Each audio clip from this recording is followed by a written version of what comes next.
Funding for the production of Folks is provided in part by the Friends of LPB. This is Robert Collins. In 1978, former President Carter appointed him a federal judge, the first black to hold such a position in Louisiana and the Deep South. Hello, everyone. I'm Rob Hinton. And I'm Genevieve Stewart. Today on Folks, we'll be talking to Judge Collins about his unique place in Louisiana's black history. We'll also be talking to two other men who forged new ground as Louisiana's first blacks to accomplish their goals. Leon Tarver, the first black secretary of a state agency since Reconstruction, and Ulysses Williams, Louisiana's first black secretary of labor. That and more today on Folks. Everybody says folks, just plain old folks. Everybody's just people.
We continue our Salute to Black History Month with a look at a man in the judiciary.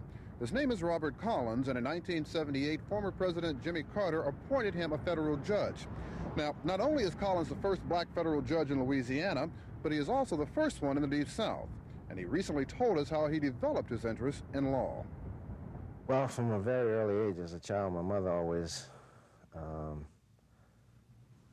was interested in my becoming a lawyer, and she started brainwashing me, you might say, to follow a career in the field, and I guess I lived up to her wishes for me, and that's how I happened to become a lawyer. And as I grew older and became more aware, I recognized the opportunities that existed in the field, not only to make a good living, but also to make a contribution, because in terms of, I was very much interested in civil rights and civil liberties.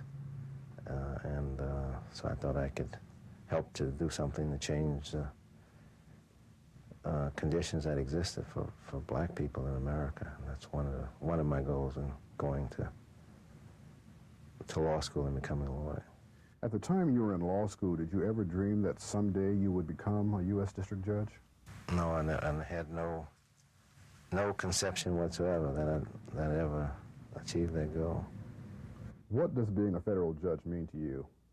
Well, it's the opportunity to perform a great service for the country in a real sense. It's a very challenging position. It pushes you to the limits of your mental ability. I get an opportunity to observe a lot of good lawyers in action. I get a chance to wrestle with some of the most important issues that come before our society today. You know, every kind of issue that you can think about, all the way from abortion to environmental protection. What does the distinction of being the first black here in Louisiana, or in the Deep South for that matter, to hold the position mean to you?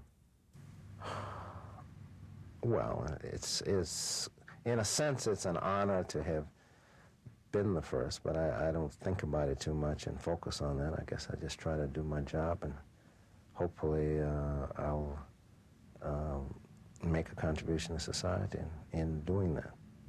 I don't think in terms of being the first. I don't dwell on it in my own mind as being any great thing. I think I have an obligation to prove myself as an individual. What would you like for it to mean to others? Hopefully I will blaze the trail so that others could aspire in a way that I never aspired, because I had no reason to aspire to become any kind of judge, let alone a federal judge, when I was coming up. I had recently had a schoolmate of mine, I graduated from Dillard, who's a school teacher in Bogalusa, Louisiana, write me a letter and asked me to send a picture so that she could put it up in her classroom, so that would be some example to some of her young students, and she teaches in an elementary school. So that's an example maybe of the kind of thing that I think, quite apart from trying to do a good job and helping society generally, maybe I can inspire some people who need inspiration to become lawyers and perhaps even think about becoming judges. Think back to when you were offered the position. What were your thoughts at that time?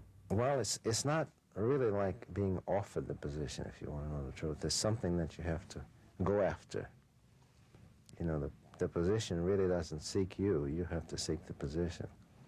In a sense, you might say it was offered to me in that when President Carter got elected, it looked like it might be possible for a black person to become a federal judge, because blacks had achieved considerable political power in the state of Louisiana, and both the United States senators had committed themselves to, you know, being open-minded about the notion of blacks in the federal judiciary. So that made it possible when President Carter got elected, and some people did talk to me about it at the time, and I decided I would go after it, and I started writing letters and, you know, kind of doing a personal talking to people about it and seeing what other people thought about it. And eventually my name was submitted. You know, I talked to the senators about it naturally, and they thought well of the idea. What do you like most about your present position? It's I guess the honor and the prestige that's connected with the position, and the opportunity to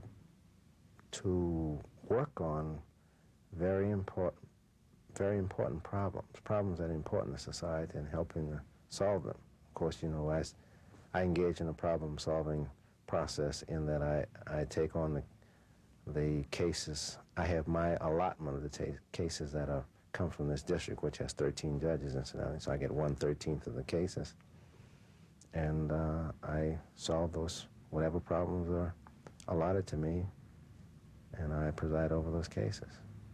What do you like the least?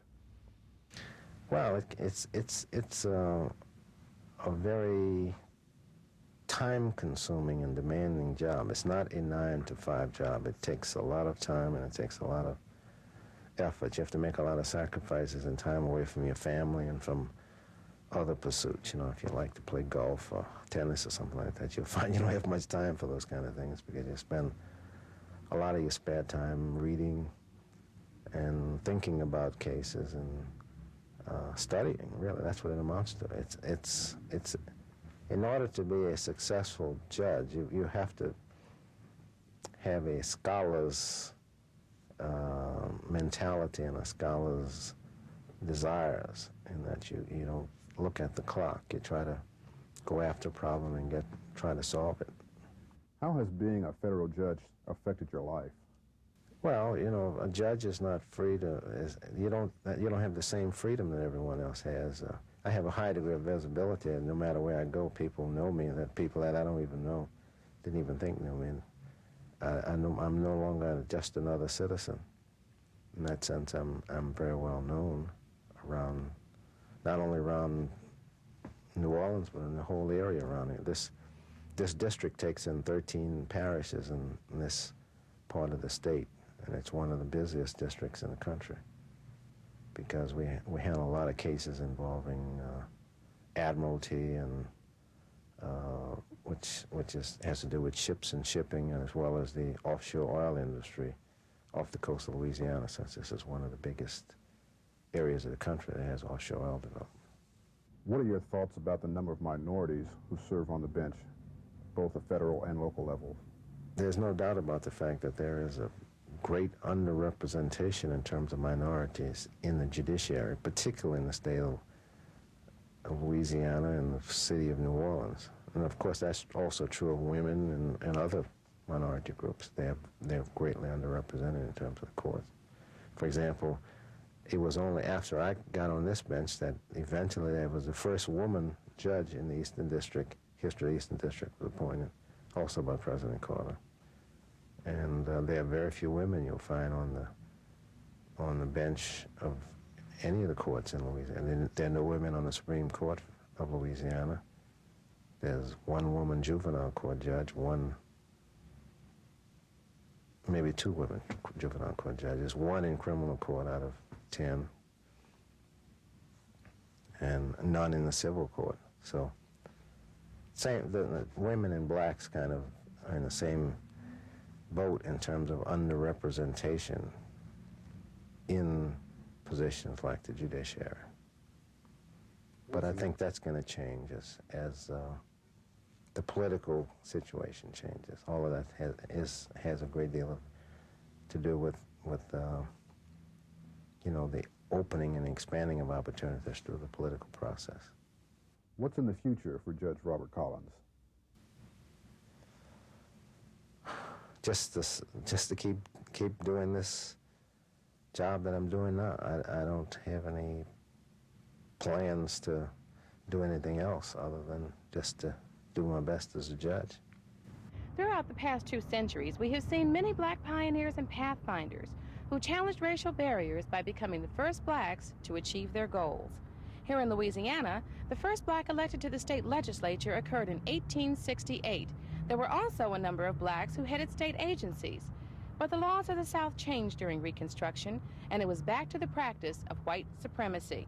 It wasn't until the 1970s that blacks again found seats in the state legislature and were chosen to head state agencies. In 1976, Governor Edwards appointed Leon Tarver Secretary of Urban and Community Affairs. A native of Shreveport, he previously served as president of one of Louisiana's oldest black businesses. He left this thriving business to enter government service and explains why. First of all, I realized that government had a great impact on the lives of people in our state, and particularly black citizens. It controls so much of the resources that was necessary to fully develop the potential in the black communities of our state. And I thought if we were going to make any significant strides and changes, that I needed to participate, to become a part of that process. And thus I sought to do that through various ways. First, working in political campaigns, supporting political candidates, and ultimately serving in a government position. Leon, in 1976, you became the first black state cabinet member since Reconstruction. How did you feel assuming that office? Well, I suppose I felt an awesome sense of responsibility, primarily because of the attention that was focused on my appointment, which I thought was a little different than the attention focused on my colleagues who served in the governor's cabinet. I felt sensitive because I recognized the fact that a lot of people in this state were going to be, unfortunately, judging the capabilities of black administrators by my performance. To the extent that I succeeded or failed, it would have implications for how people thought about the black administrators in the future. Secondly, I suppose one suddenly realized that one lived in a glass cage, and I needed to be especially attentive. I'd served 4 years in the governor's administration and did not necessarily feel that the same way. But with all of the news attention focused on the position, certainly you become initially sensitive. It didn't take long to wear off. What did you gain most from that experience? I began to understand the important issues that are involved in the daily lives of our people, and how important government was and essential towards rectifying and reconciling many of these problems, and trying to provide some of the answers to help make life a more meaningful experience for people in this state. It's very difficult to serve in a public position and shut your eyes to the problems that people face and say, well, I'm just here doing a job. To the extent that I learned that much more about the people of the state and about myself, I became a better person for it, more self-confident about the future, and less afraid. Tarver was eminently qualified for his cabinet position. having been with the Justice Department and a director of the Louisiana Commission on Intergovernmental Affairs. But one wonders if Governor Edwards was taking a political risk by appointing a black to a cabinet post at that time. Well, of course, I think people would expect me to say no, and I would say he did not. Edwards, at the time that the appointment was made, had clearly demonstrated in the 4 years previous that he was willing and believed that blacks should serve in high positions in state government, and he had a large number of blacks serving throughout his administration, not only in terms of staff positions and department heads, but also serving on many boards and commissions. By the time my appointment came around, it was nothing really new to see a black serving in a high position.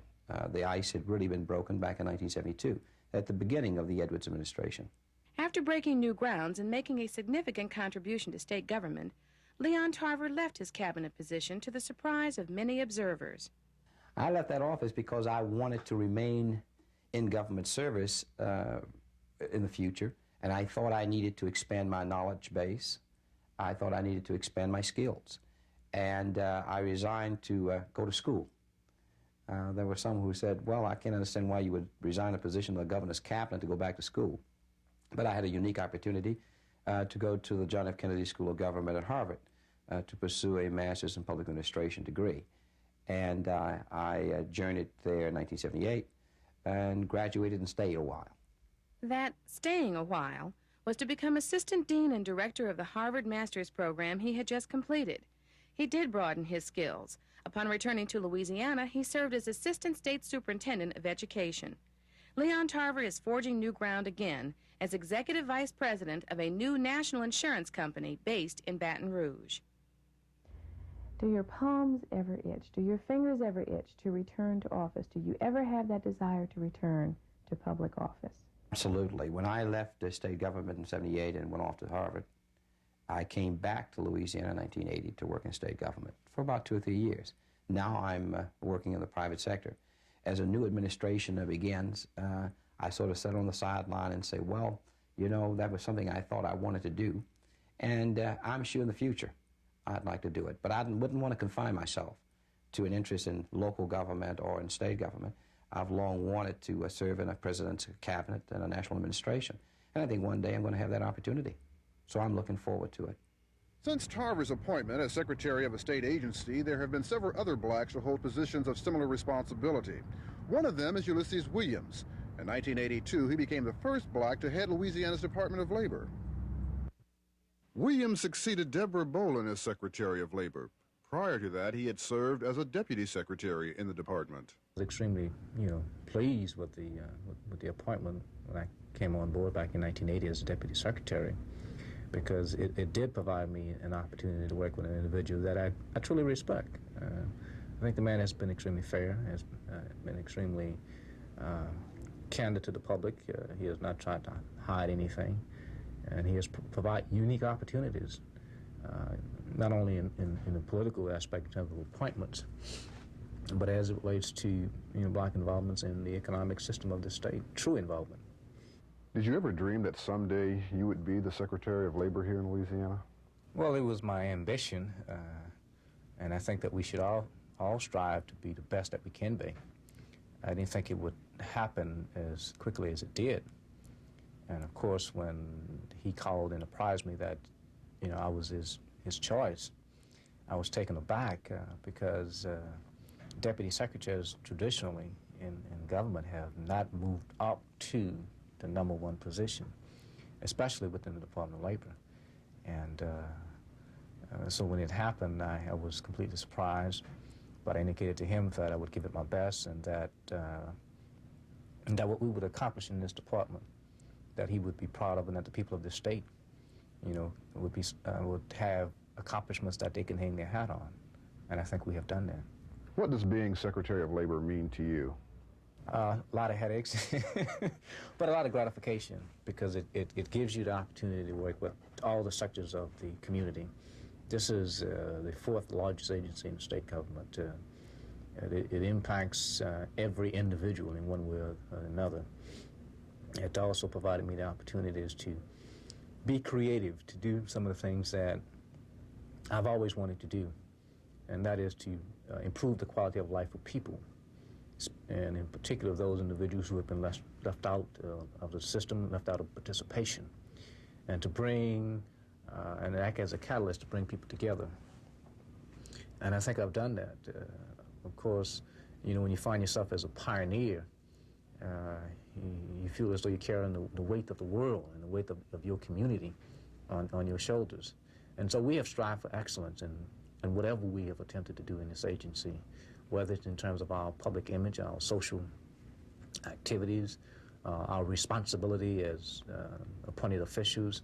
We have strived to project that in the best possible way, as a part of the Treen administration, and as a part of the fact that being the best at what you can do and can be is of utmost importance to me. What does the distinction of being the first black Secretary of Labor here in Louisiana mean to you? Well, it meant that that my record would be used as a means to measure, and it should not be, because it's not done for other individuals, but it would be used as a measure to determine whether or not another black would probably hold this position. And I said it very candidly. Whenever you're a pioneer and the first of anything, you use as a measuring tool. And so, and this is why I've strived to project that kind of image, one of deep commitment, in which I am deeply committed to ensuring that the programs in this agency are carried in the highest manner. It carries a tremendous burden. And you always have to be on your P's and Q's rather. And also it does give me a place in history. But in so doing, I hope that when the record is looked at fairly, that it will be a legacy of excellence, one of tremendous accomplishment that heretofore have never been accomplished in the agency. What do you like most about your present position? Being able to help people.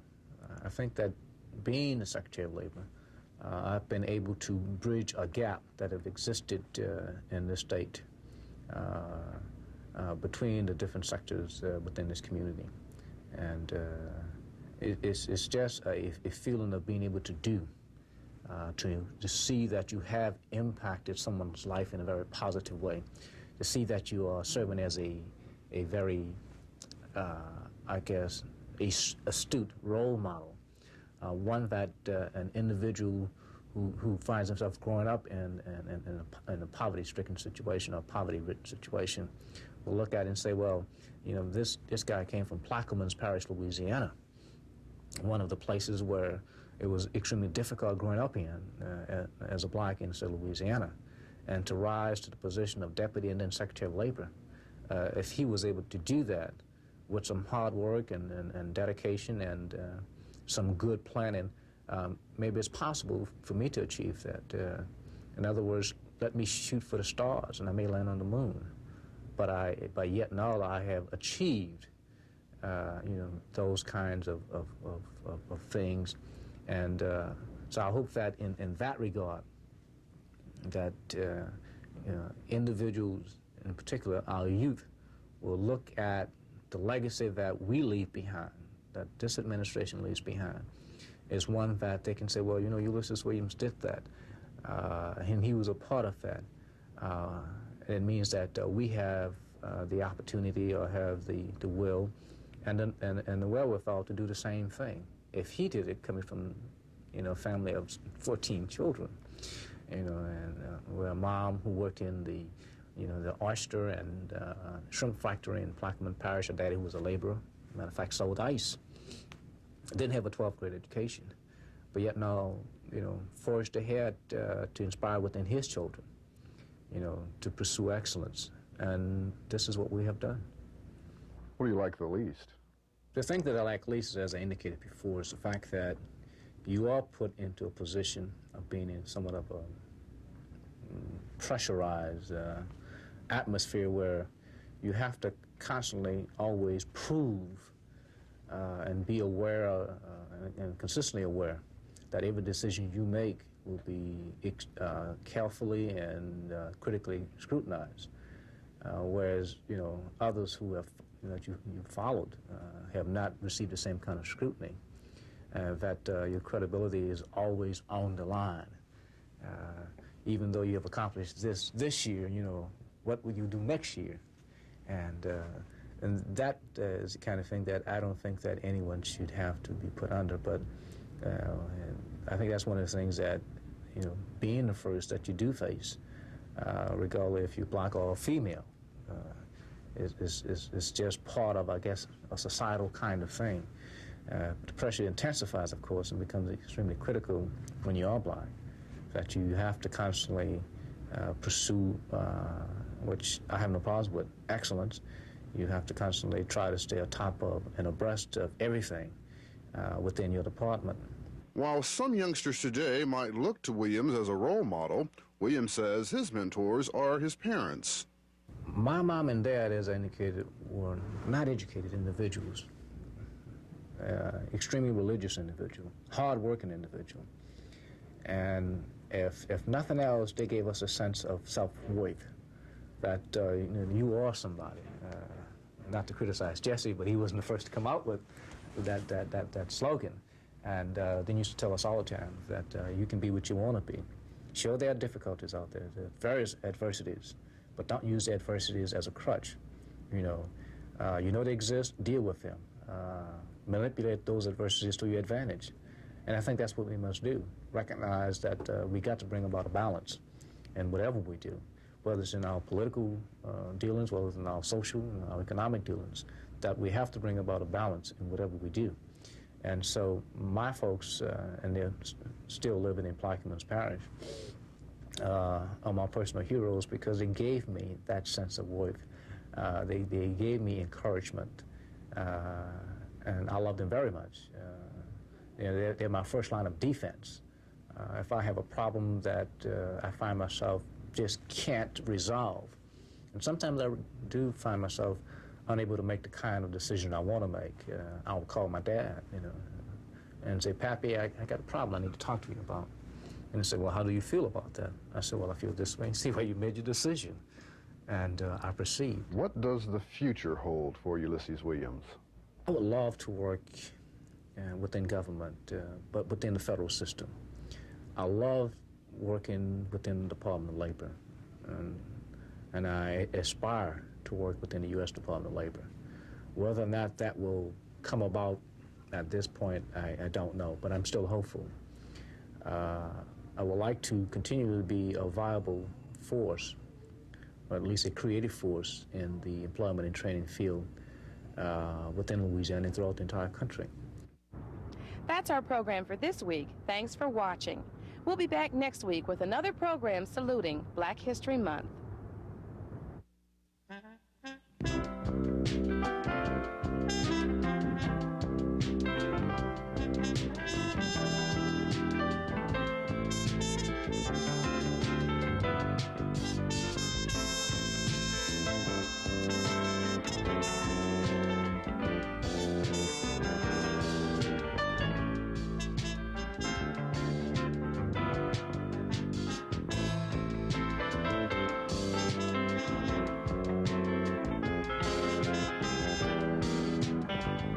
Funding for the production of Folks is provided in part by the Friends of LPB.